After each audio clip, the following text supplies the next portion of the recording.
On 2nd February 2017, I convened a meeting with the press to provide an update to the public on matters generating great public interest and concern.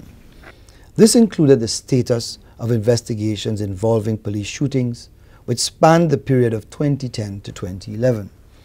These shootings resulted in the loss of life of 12 citizens of this state in 2011. This figure sets the record for the highest number of police shootings ever recorded in this state within any given year. This attracted significant publicity both at the domestic and international level, based on allegations that they were extrajudicial killings by the police. Simply put, they were alleged to have, to a great extent, to be unjustified and therefore illegal. Consequently, the government of the United States of America imposed sanctions widely referred to as the Leahy Law or Leahy sanctions against our nation, as these alleged illegal shootings were potentially gross violations of human rights. This resulted in the suspension of financial assistance and training to the entire Royal St. Lucia Police Force from August of 2013. On 18th June 2021, the nation was informed of the restoration of support to particular departments of the Royal St. Lucia Police Force. This indication has again risen or given rise to great speculation and concern from members of the public, the media, and members of the Royal St. Lucia Police Force as to which is regarding the status of the investigations surrounding these shootings. In my last address to you, I indicated that the investigations into matters under review were incomplete and as such craved the public's indulgence to exercise patience and to allow the investigative process of these matters to be completed. Sometimes, however, depending on the complexity of some investigations, the process may take a considerable amount of time. In this instance, it has taken years. I want to advise, though, that these investigations, due to their nature, have no statutory limitation period, meaning that there is no time limit for the investigation or institution of charges against persons where sufficient evidence is gathered to do so. The police force, therefore, can continue investigations into such matters over a lengthy period of time. This may be as a result or consequence of lines of inquiry or evidence becoming available some years after the occurrence of an incident. I believe, therefore, that this is a convenient juncture to update the public on my continued review of these matters and to provide you with my decisions at this stage regarding the possible prosecution of persons involved and to address what has widely been referred to as the impacts report. It is important to set the record straight from the outset and make it pellucidly clear that my office does not conduct criminal investigations. The conduct of these investigations are within the remit of the Commissioner of Police and the Royal St. Lucia Police Force by extension. The function of my office as the Director of Public Prosecutions is to review these investigations submitted by law enforcement. My office therefore provides advice and guidance to the police investigators, which include advice on the sufficiency of evidence gathered and any possible lines of inquiry to be explored. We would also provide advice on the evidential requirements of an investigation.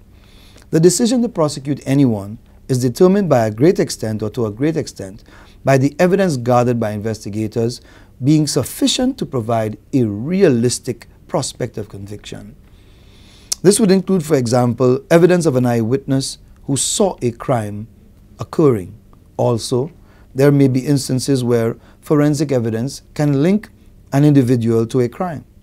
However, opinions, speculation, suspicions as to who committed a crime is clearly not evidence upon which I can act. In December 2013, the government, pursuant to the Police Complaints Amendment Act 2013, appointed a team of investigators from the Jamaican Constabulary Force to investigate the circumstances surrounding the police shootings which occurred during the period I've mentioned from the 1st of January 2010 to the 31st December 2011. This team was given a terms of reference and commenced its investigations or inquiries from the 2nd of December 2013 to April of 2014. Subsequently, a final report was prepared and submitted to the government of St. Lucia. I am in receipt of a report and I have thoroughly reviewed this report. I want to state, reference to this report, that CARICOM Impacts did not prepare this report, and so it is actually incorrect to refer to it as the Impacts Report. This investigating team was empowered, as aforesaid, by the Police Complaints Act as amended. It is important to note the specific provisions of the Act which governed the conduct and powers of the team. This specific section would be Section 18, subsection 4 of the Act as amended. This section reads as follows. Notwithstanding subsections 2 and 3 of this section, the Minister may appoint one or more persons to investigate any matter involving a member or members of the police force. Subsection 5 states that persons referred to in subsection 4 of this section may be appointed from within or outside St. Lucia. Any person or persons appointed to conduct such an investigation by the Minister under subsection 6 of this Act have full powers to review such matters, conduct, or order any and all investigations, and request or undertake any analysis necessary, and shall have the powers, authority, advantages, and immunities given to the police officers under the Police Act in furtherance of the investigation, and shall report to the Minister. The Minister being the Minister of National Security. It is vital that we also underline and refer to subsection 7, which reads as follows.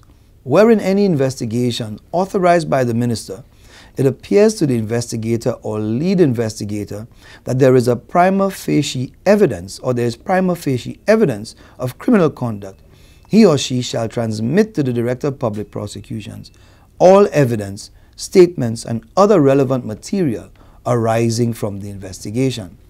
Subsection 8 provides that a previous finding by the Complaints Unit or the prior conduct of a coroner's inquest concerning the matter to be investigated shall not preclude an investigation from being authorized by the Minister. Having outlined the relevant provisions of the Act, it is clear that the team of investigators from the Jamaican Constabulary Force was mandated to provide all evidence, statements, and other relevant material to my office, where in its opinion there was a prima facie evidence of criminal conduct. There was prima facie evidence of criminal conduct. Prima facie is a Latin term, simply means at first sight.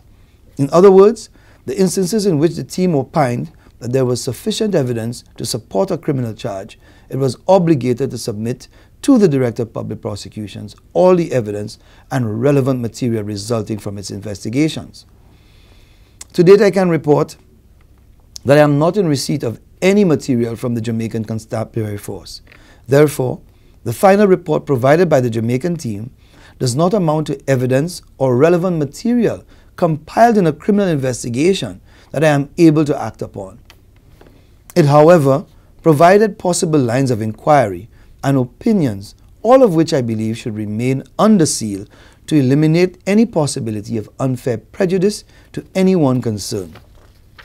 Consequently, there was an appointment of local investigators to conduct a review of the report provided by the Jamaican team and also to conduct homicide investigations into the matters under review. This was done notwithstanding the conduct of coroner's inquest into these deaths, as per Section 18, subsection 8, as I alluded to earlier. These officers have conducted investigations into the matters under review and others. Due to the nature of the investigations and the fact that external agencies are assisting in the investigations, I have to continuously conduct reviews of the evidence gathered thus far and offer advice where necessary. If I may refer to the matters under review and indicate that the fatal police shootings for the period which I mentioned that are under review or were under review are Jason Warrican, shot by the police on the 12th of January 2011, about 2:30 a.m., at Boapatat in the quarter of Castries. Kimron Simon, shot and killed by the police on the 12th of January as well, 2011, about 3 a.m. at Boapatat. Ashley Bernard, shot and killed by the police at Wilton's Yard, Castries on 13th February 2011, about 12 p.m. Bertram Charles, shot by the police on 17th February 2011, about 5 p.m. at Leclerc in the quarter of Castries. Reginald Jha, shot and killed by the police on the 28th of February 2011, about 1 p.m. at Marchand. Dwight Henry, shot and killed by the police on the 12th of April 2011, about 3 a.m.